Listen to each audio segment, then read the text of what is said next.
Jones, I'm the plug. Me and B, yeah, tight like gloves.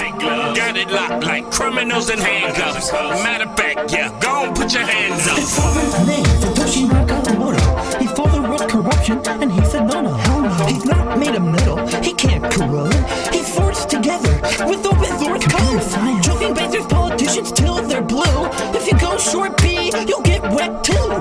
He's a public ledger, but don't let that fool ya. He's secured by Shaw 256, hallelujah! Church. That's right, I said church. Whoa, Metallic, you're really flat.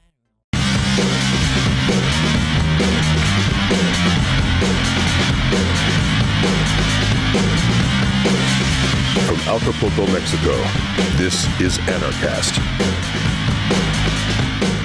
I really need to update that intro. This is not Acapulco, Mexico, but this is Anarchast. Welcome to your home for anarchy on the internet. I will be Patrick Smith. Greetings, habitual vomiters. Today, we are talking with Robert Allen, producer of the Bitcoin and Friends cartoon series that I can't imagine a single one of the people that are subscribed to this channel has not heard of. It is an outstanding cartoon that is like right up my alley. Welcome to the show, Robert. Thanks, Patrick. Really happy to be here. There are a few perks to this job of Anarchast, and talking to people like you leading projects that I'm really into is definitely one of them. So I was super happy when you reached out with some news. What is your news? What's happening? Well, the good news is, I guess, the big picture, we are planning to finish the first season. So that was a little bit in limbo, to be honest. For a while there, it felt like a swan dive off of a high dive into an empty pool. And mostly, sadly, that I think is due to the fact that YouTube really kind of clamped down on our channel for probably several reasons, I imagine. But we had a lot of profanity and some penises and things. And I think that at least gave them the cover to censor us. I think there could be other ulterior reasons as well. But nonetheless, our viewership has sadly on that platform steadily declined in spite of the fact that I think we've been putting out consistent, good quality content. And I think we're learning as a team, actually, in terms of just our writing flow and the animation, the voice acting. I think the whole thing is actually improving over time. So nonetheless, we've kind of figured out a way to produce these episodes with quite a bit smaller budget than we were originally needing, and so that's really helped a lot. And we've got a couple supporters that are keeping the financial spigots open for us enough that we can get these episodes produced. So we're releasing episode 5 Sunday, 2 days from now. Very excited about it. It's I don't want to give any spoilers away, but there's a lot of fun things that are going to be happening in that episode. And episode 6 is already written. Mostly we're just revising that now, and we'll start animating that. So we're hopeful that we can finish the last 3 episodes, 6, 7, and 8, roughly within, let's say, 4 or 5 months is kind of our target. And so, a little over a month per episode, I think, is realistic. So good news. We're going to keep kicking and finish at least the first season, and then I guess we'll see what happens. So so for those that don't know, I can't imagine anyone doesn't know, Bitcoin and Friends is sort of like this. Correct me if I'm wrong, because this is just my conception of it. Your intention might have been different, but it seems to be just like the story of Bitcoin if it were a person, if it were personified, a character in some way. It's like telling the life story from conception to, I don't know where you guys are going to end up with it, but it tells the sort. You go ahead.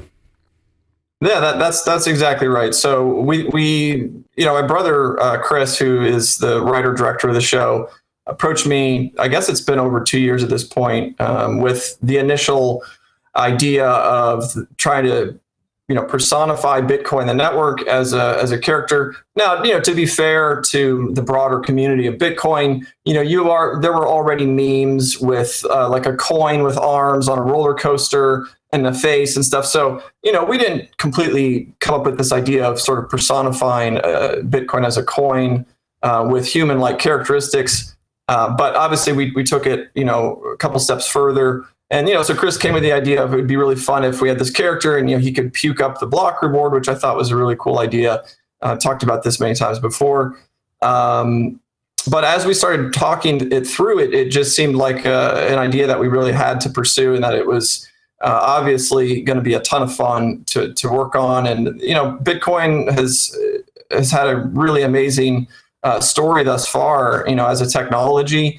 And so why not take that story, bring in some of the human elements, and really, just have fun with it. So yeah, that's the idea, and it's been fun so far. I mean, it's in terms of style, I don't want to like pigeonhole you in a way that you don't want to be, but like I am a huge fan of like Rick and Morty, sort of like the Adult Swim sort of darker humor, adult comedy. And so this is like right up my alley. But I want to ask, because I think you could have maybe written it differently than you did, but it's kind of a dark story. Like you have a dark character who is, sort of damaged in a way, or, he's incomplete in a way. And there's, a lot of drug use and pain and sadness. Where did that come from? Why was that the story that you wanted to tell?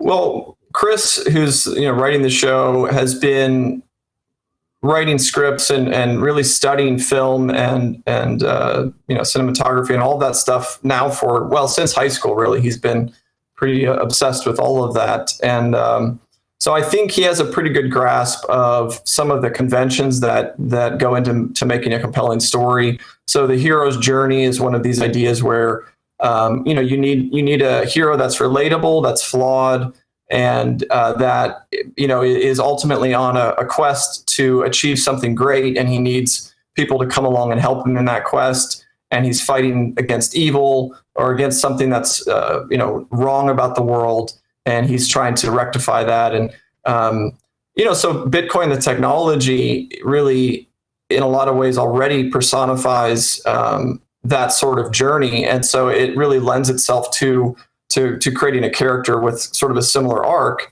And I guess, if we had made Bitcoin sort of this like buttoned up perfect character from the beginning, I think people maybe wouldn't have found him to be quite as relatable. And also, the technology has been messy. Obviously, the journey and the story of Bitcoin as a technology, like any technology, is going to have some bumpy road elements to it.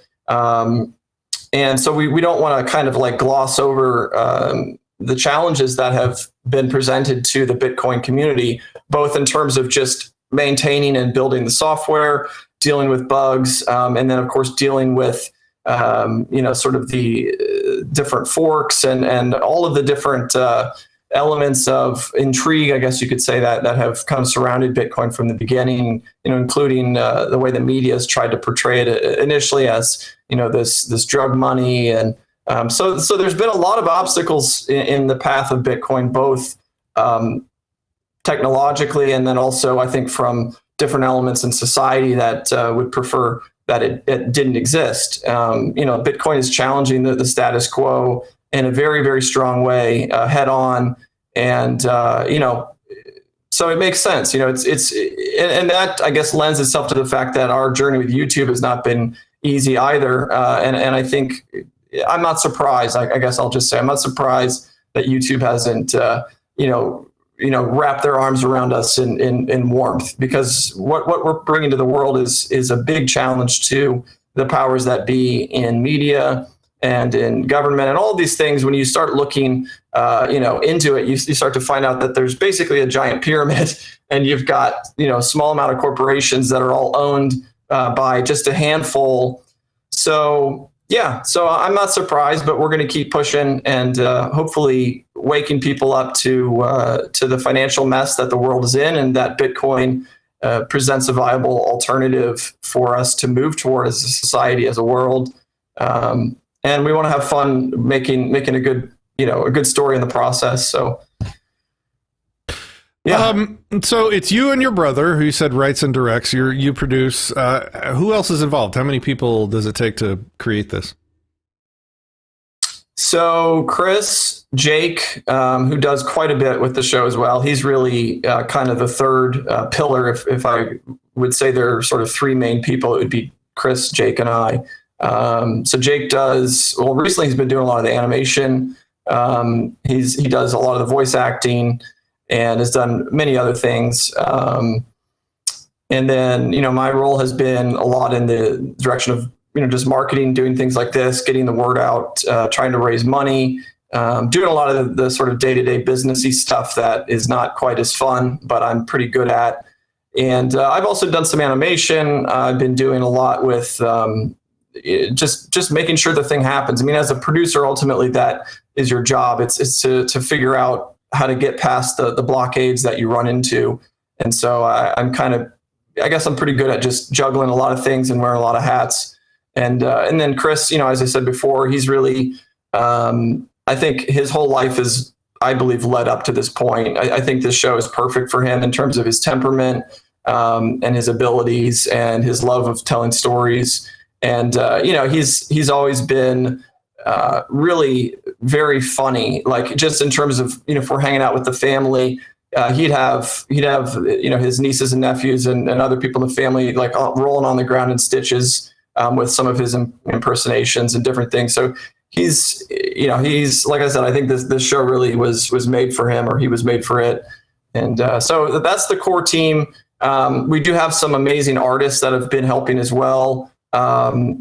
We've got a guy who lives in Texas, Birdian, who has designed most of the characters in the show. And I really am a huge fan of his art, and he's been a real pleasure to work with. And then we've got some background artists, who do the different still backgrounds for the shots, and a few other people here and there. Obviously, then we've got some voice actors, including P.D. Pablo, who's a well-known musician.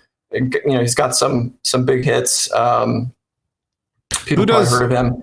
Who does the main characters' voices? Bitcoin and Chris and Jake.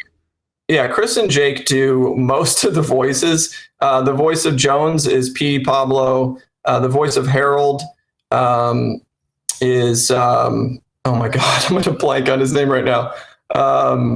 Oh God, now I feel terrible. It's in the credits.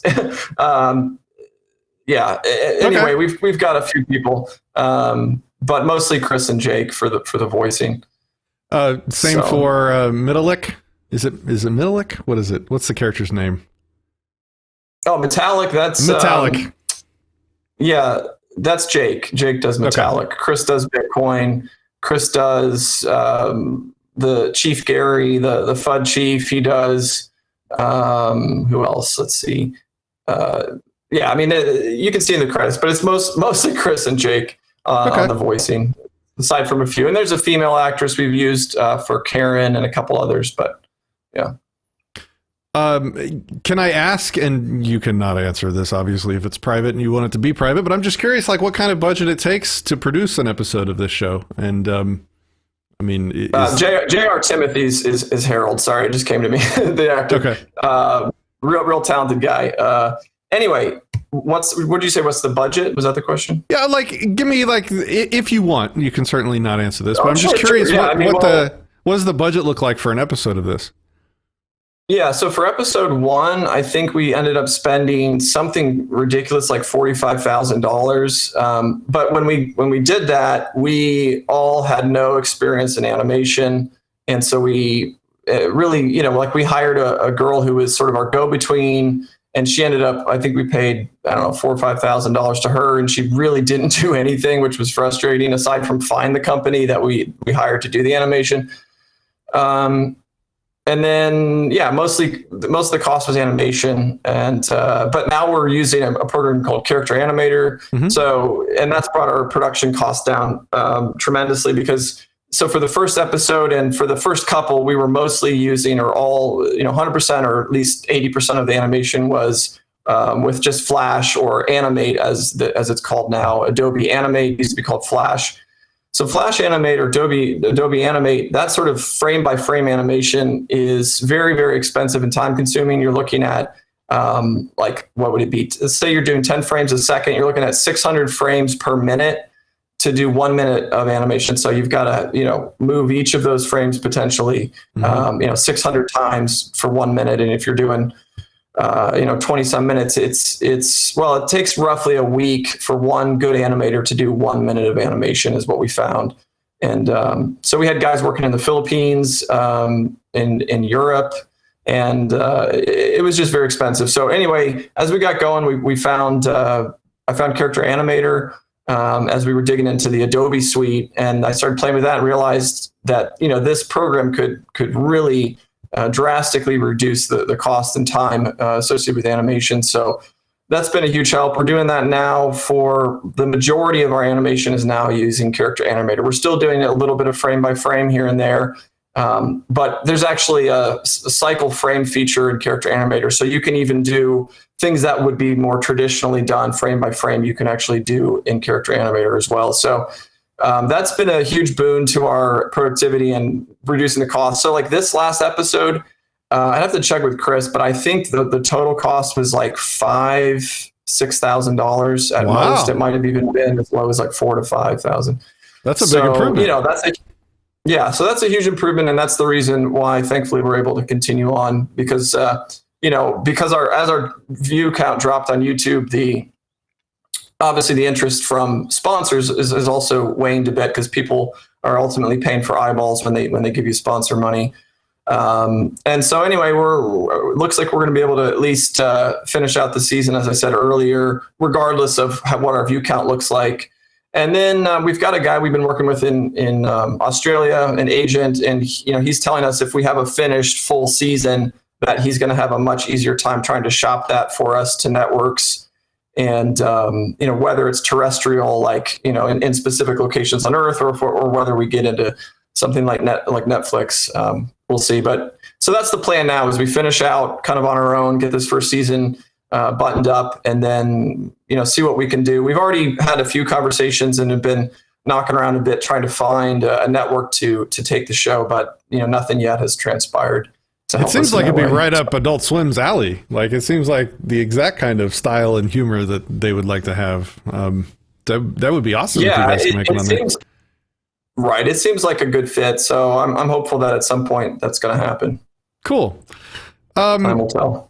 So you guys made the first 4 episodes and then kind of disappeared for a while. Was that sort of like you got busy with other things in life, or was it a conscious decision to sort of put it on hold for a while and now you're picking it back up? Or yeah, I mean, it was kind of we had a bit of a question of can we continue on just financially and otherwise? Does this make sense? At the end of the day, like we're all very motivated by the art that we're making and telling the story, but we also have to put food on the table.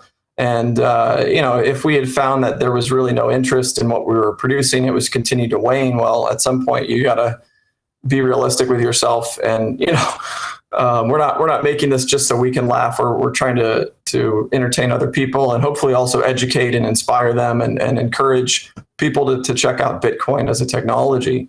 But yeah, I mean, thankfully, I think, we've seen steady, just love and support from the people who do love the show.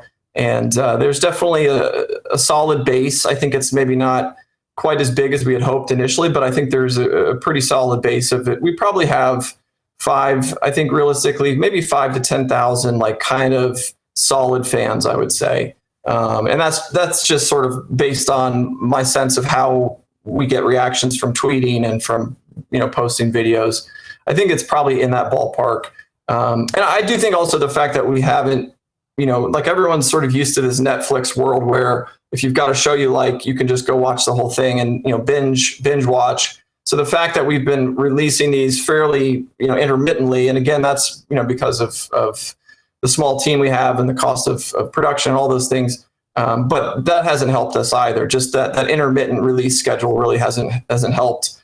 But, again, my hope is like we're kind of getting to the point where I think we're becoming a more or less well-oiled machine.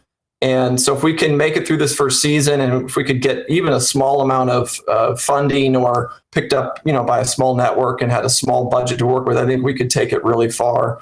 I mean, when you consider the projects that we're up against in terms of competition, like Rick and Morty, my understanding is they have something like $1 million budget per episode. Yeah. And we're working with maybe $5,000. So, Yeah. So Yeah, I'm proud. Given where we're coming from with all this, I'm proud of what we've been able to achieve. Oh, I'm proud for you. I'm one of those 20,000 fans or whatever. We have another one in the comments here. Original Joker says Bitcoin and Friends is great. Can't wait for the next episode. Well, guess what? Sunday is the next episode. They're dropping it, and I've seen it. And I'm really trying not to drop any spoilers, but I think it's probably the best episode yet. They do a good job. Oh, cool. That's really nice of you to say. I'm pretty excited about it too. There's a lot of fun things that are going to be happening. So. And I was thinking about this when I was kind of planning this interview. I was like, do I like the show better, or do I like the little vlog things you guys do in between the episodes better, where you talk shit and where you low-key blackmail people to contribute if they want their characters to not be, I don't know, made fun of or designed poorly. Right. God, that is hilarious. If you guys have watched the episodes and not the little in-between vlog type things, check it out for sure. Oh man, it's hilarious. Has any of that has any of that been successful? Has anybody donated that you have? Blackmail attempts have not worked. No, I mean, of course we weren't expecting. I mean, here's the thing. Like our original thinking was, if we go after a couple of these really big whales, and if they chuckle a little bit and they think the show has some value, hey, maybe they will throw us a bone. So that was the intention. As of yet, I don't think any of our sort of like targeted blackmail videos have worked out that way. But of course, it's all tongue in cheek. I mean, we're not really gonna, go after one. But yeah, so those have been fun. We're going to continue to produce those as well. That was another thing where, as sort of the momentum of the show was waning and we were struggling to find our direction, where we were headed, we kind of fell off on producing those. But, we just released one actually today. So if you haven't seen it and you're watching this after this cast, of course, not right now, but afterwards, you can go check that out on YouTube. At what is it, Bitcoin and Friends? Oh, I'm looking right now. Screw this live stream. No, I'm just kidding. Locked in the closet. So, we had a couple people ask us about Anya. So we had this ongoing character because we kind of had a sub story where Bitcoin has moved to Los Angeles to pursue his acting career and to be in the show. And then we had this running gag that he's living with this vegan named Anya.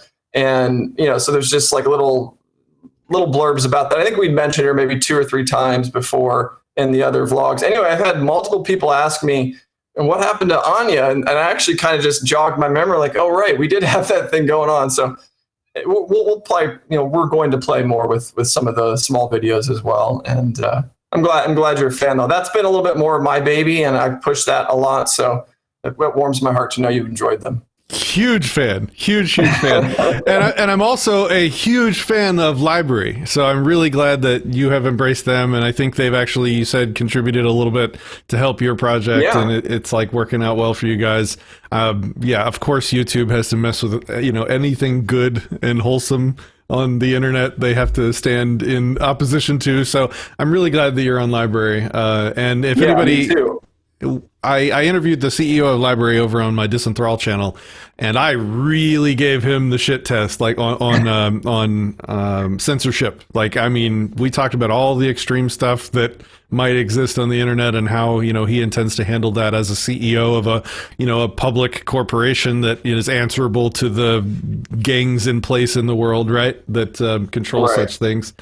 And man, he had all the right answers, and so I'm really psyched and proud of the Library platform. He says that he's a voluntarist. I don't know where you sit politically. I probably should have asked you that at the beginning of the show. If you'd like to talk about that, you're welcome.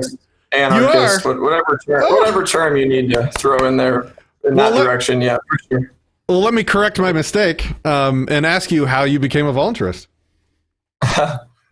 Well, probably like a lot of people, it was sort of the Ron Paul 2007 Ron Paul candidacy for president.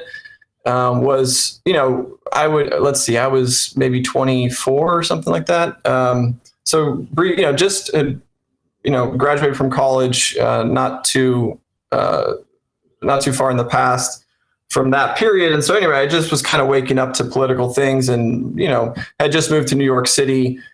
And are you still there? Looks like we're dropped out. We are here. I see you. I hear you. Okay. I see you. Sorry, We're good. I didn't see you anymore. So I thought, wait, am I gone?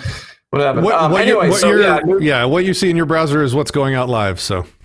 Gotcha. Okay, my bad. I moved to New York in 2007, and just like a lot of brainwashed college kids, I had taken all of the indoctrination from university, and I thought I was going to go to New York to fix all of the problems with the education system, because all they needed was just a few good people, and then we're going to fix it, right? So anyway, I was a public school teacher in New York City for 3 years right out of college. And that was a very quick and rude awakening to just how completely broken, and probably even intentionally so, the system of education is in this country, and how it, is designed to create. Originally it's a Prussian model that was kind of brought over by, I think it was Dewey, from Germany, and the goal was to create, happy drone factory workers who wouldn't question and wouldn't think beyond a certain point. And it's a really messy, sad system. But anyway, so as I was going through that, I found out about Ron Paul's campaign, and he was, the only politician I could remember ever watching and listening to, and thinking that he wasn't totally full of, crap, and that maybe some of the stuff he was saying was true. And so that kind of took me down that libertarian rabbit hole, if you will. I mean, I grew up, kind of conservative Christian from Ohio, so there's definitely some points of agreement between kind of conservative Christians and libertarians. So I think I already had a lot of that kind of foundation, but I think there's some inconsistency in how Christians oftentimes will. And again, these are broad terms, but conservative evangelical Christians in the U.S. tend to be okay with government overreach if it's in alignment with the things they think are correct. So like the war on drugs would be a very good example of that. And so I think that inconsistency is, I think, why I ended up kind of propelling myself, or being propelled away from that way of viewing the world, and went to university and became, I guess you could say, very judgmental of Christians and thought they were all a bunch of idiots. And but of course, then I realized that the liberals that I was running around with were also following a different religion. It was one without a God, but they had replaced God with the state. And so at the end of the day, it was just as gross to me because it was very unthinking. And so Ron Paul really was the start of that awakening of me. And it's been a journey. I started reading things like, books by Rothbard and a little bit of Mises. I haven't made it through all of his books. I think I made it like halfway through Socialism. That's a very dense read. And I've got some, homework to do, I guess you could say. But I mean, what for me, it was like once I went far enough down that path. I guess for me, it's like, I think I know it. I know the ideals well enough, or not even the ideals. I know the foundational principles well enough that, like the non-aggression principle. I think once you understand that, then you can extrapolate out into the world in many different directions. And so even if you haven't studied, I don't know, like medicine, let's say, that it's not right to force another human to be injected with a drug or a chemical or a vaccine or whatever you want to call it. So that's an example where, I'm not a medical professional, but I know where the line in the sand is for me. And that to me is, I think, really foundational for how I view the world is kind of from first principles. Well said. Very, very well said. Okay. So there are a lot of cameos in your show. Can you list maybe some of the top cameos that you've had? Yeah, well, I mean, definitely the largest in terms of popularity and audience would definitely be Jeff Berwick, former host of this show. And I was actually interviewed by him, I think about 10 months ago, which was really fun. Drove out to Las Vegas. He was there for a poker tournament and got to meet him for the first time in person. And we hit it off, right away. And he's been hugely supportive. And so big shout out to Jeff, and thanks for all his help. And he's been fun, really fun to have on the show. So, And his character has some good screen time in this episode 5 about to drop too. Yeah, well, he really kind of hit it out of the park. We thought on what was it, episode 3? I think he's introduced, or 4. Now I'm blanking on which one, but I think it's 4. I think it's 4. Thank you. Yeah, it's 4. But he did a good job, and we liked his character, and he wanted to continue on, and so we thought, why don't we just let's take this character and build him a little bit more into the show. So that's what we did with Jeff. We've also had Ugly Old Goat was on episode 4 as well. And so some of you guys might know him. He's also really, really, really solid guy, Bitcoiner, does some trading and futures trading and Bitcoin. But yeah, Jeff Berwick in the comments, he says, cheers. He's a big fan of the show. What's up, Jeff? Welcome to the comments of your own show. That's awesome.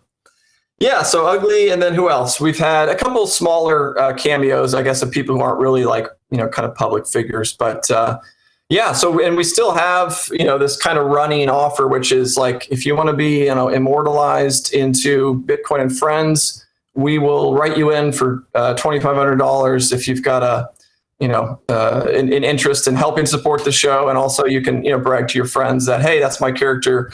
I know you might not have a big part, but you'll get at least a little screen time and probably say a few lines, and you'll help us out and help make it happen. So yeah, we're still doing that. That's been pretty successful as a way to fund the show. So that's awesome. That's really cool. So the one I guess cameo, and I guess it's probably not a cameo because it's not actually voiced by him, but the one that really, I was just watching, having a blast, enjoying the cartoon, laughing my ass off, and then I realized that it was Ross Ulbricht that was that character.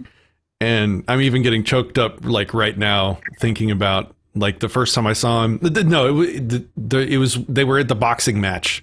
And Bitcoin had just kicked the shit out of the dollar bot or whatever, and it was like, hey, who are you? And he's like, I'm Ross Ulbricht, and I was like, oh god, I'm gonna cry. It's so awesome that the Silk Road and Ross Ulbricht and the activism that he did and is now having his life stolen from him over.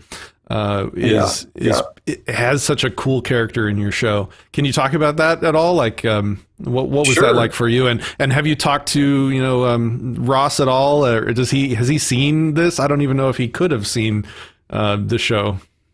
Yeah, I don't know how he would have been able to see it yet. I have been in touch with his mother, and we actually were kind of in the process of trying to figure out a way to possibly get him to actually write something and maybe do an interview essentially. But it looks like I actually have to write it all out on physical paper and mail it to the prison. So I still got to do that. I've quite frankly gotten sidetracked on that, but hopefully we'll do a vlog at some point where we can do a little interview. Chris has been voicing Ross's character, and I think he's done a great job on that. I think he's portrayed that, I guess the spirit or the heart, I think that Ross, has exhibited and what he's about, which is, really pushing hard against the war on drugs, which has been an absolute disaster and is immoral. And so, yeah, I'm a huge fan. I think it's disgusting what happened to him. I think obviously he's a political prisoner. And I pray to God that someday we'll be able to get him out of that place, because of all the people on earth, he doesn't deserve to sit in a jail cell for the rest of his life for operating some software and for trying to find a way to help people to transact freely and without coercion. And the black market is a dangerous place because there's no way to handle disputes, right? You don't have a court system. And so, being able to take, obviously no one wants people to die from heroin overdoses and things like that. But look, people can go to their doctors easily today and make up an excuse and get a prescription for legal over-the-counter heroin called Oxycontin or oxytocin or whatever. And, so it's just laughable that people are still sadly buying into this idea that certain chemicals are good, certain chemicals are bad. I mean, that's nonsense. All chemicals are just chemicals. It depends on how you use them and the context. I mean, yeah. So anyway, with Ross in the show, it's been a really nice way to tie in the early history of Bitcoin. And the fact of the matter is, Bitcoin wouldn't be here today if it wasn't for the Silk Road. I believe. I really don't think it would have had that initial traction and growth in user base and numbers and value if people hadn't been using it for that stuff. So, for Bitcoiners out there, I think we all owe a debt of gratitude to Ross, and we've got to work together to free him, and before he's an old man. And so anyway, we just want to bring, I guess, exposure to the world, to his story. And I mean, hopefully someday I'll get to meet him in person and give him a big hug and just tell him, like, you're a hero of mine for sure. And so thank you, Ross. Yeah, I really hope to be able to give him a hug myself one day, and he'll be like, who the hell are all these people wanting to hug me? What the heck? Stop hugging me. No, freeross.org. I mean, if every single viewer of this channel has not heard that website and been there and signed the petition and donated, then what are you doing? Freeross.org, please, right now, go do it.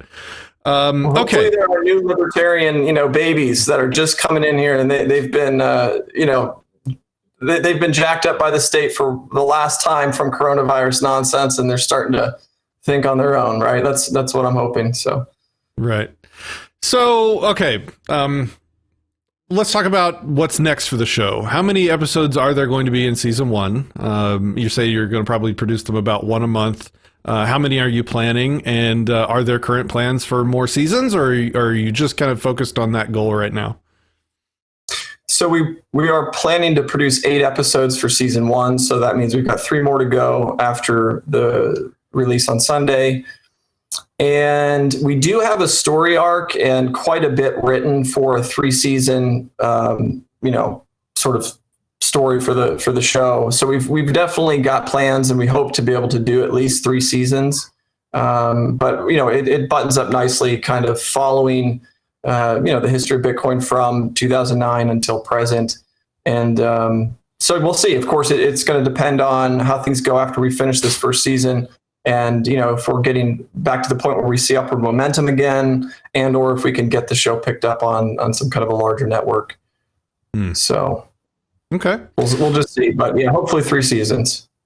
Yeah, sorry to interrupt. JR says he signed and donated the petition. Well done, sir. Good on you. Also, keep in mind that there's nothing really stopping you from maybe signing it twice or 3 times. Just saying. Okay, so your new episode's coming out Sunday. I'm super excited about it. I've seen it, and I think people are going to absolutely love it.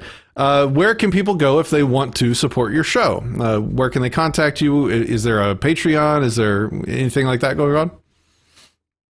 Yeah, we do have a Patreon. I think we only have a handful of people on there. And for those who are our Patreon supporters, I think we're a little behind on some of the things we're supposed to be producing there. So I apologize to those folks, but it hasn't picked up much for us. So it's kind of been an afterthought. The main way people have been able to donate, or at least in the past have contributed, is just on our website. We've got some Bitcoin and a few other addresses for cryptocurrency donation. So that's probably the easiest way to do it, and the best way, the preferred way. But yeah, Patreon is also happening, so feel free to sign up on there if you like.